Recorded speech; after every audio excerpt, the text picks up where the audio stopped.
The Supreme Court ruling on presidential immunity touched New York City yesterday with the decision by the judge in the Trump criminal case to postpone the former president's sentencing until September, only about 2 months before the election. Judge Duane St will take the summer to consider whether the court's ruling applies to the hush money case, which was mainly focused on illegal conduct by Trump before he became president. Jeremy Saland is a criminal defense attorney, former Manhattan Assistant District Attorney, with us in studio. Thanks for coming in. Morning. We got a couple of things we want to talk about here, but let's get specifically to the sentencing. It refers to presidential immunity for official acts during a president's 4-year term. But could it have some impact on this case? Yeah, it's a little bit more broad than that. Let me rephrase that. It's a lot more broad than that, and concerningly so. So it's official acts, and that's not necessarily what he's being prosecuted for. It predates, it was candidate Trump. But it's also official acts evidence. That's what really throws a lot of people for a twist, and we're not expecting that. So it's the evidence that cannot be used if it's associated with an official act of the presidency. And that's very impactful because that may not, in fact, be the elements of a crime, because it's not necessarily the crime itself, but it's the words that he used, his communications during the presidency. It's utilizing presidential services.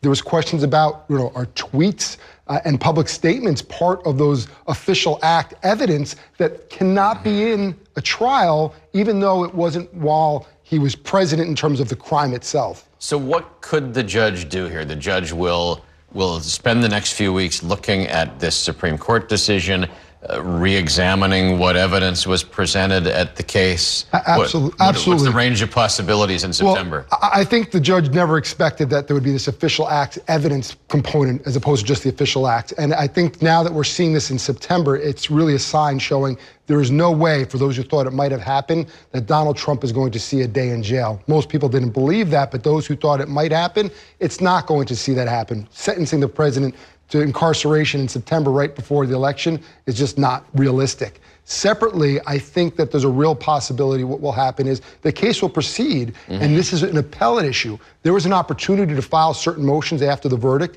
Criminal procedure dictates timing. That has passed. So I would expect that the judge is going to have a ruling by that date, and I would expect there will be either a sentence or that sentence will be stayed pending appeal. All right, so let's take a step back to Monday on the Supreme Court ruling and the broader look at what this means to Donald Trump and immunity.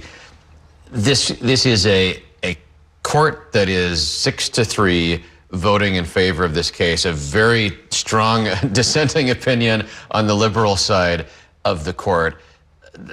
Take us into exactly what that ruling means, that parsing of what's an official act and what's not an official act. No doubt Trump's interpretation of what's official would be much wider if he was facing prosecution than somebody else might believe. I think, first of all, you have to take off the Trump glasses, not you, just generically, and look at this more holistically, for whether it's the 45th or the 60th president. Because it applies to any president. 100%. So it's not just their acts while they were president. What this is saying is that there's really a presumption that even those acts that relate to the crime itself, which very well may go to someone's motive, like the January 6th case about trying to overturn the election. Even if you argue it wasn't his official acts, that he was doing certain things, evidence that would potentially be used at a trial that relate to his official acts or part of his official acts would say, well, this can't be admissible. There's a presumption that it wouldn't be. Now, there's an ability for the prosecution to rebut some of this, to get this in if it doesn't go to the core constitutional powers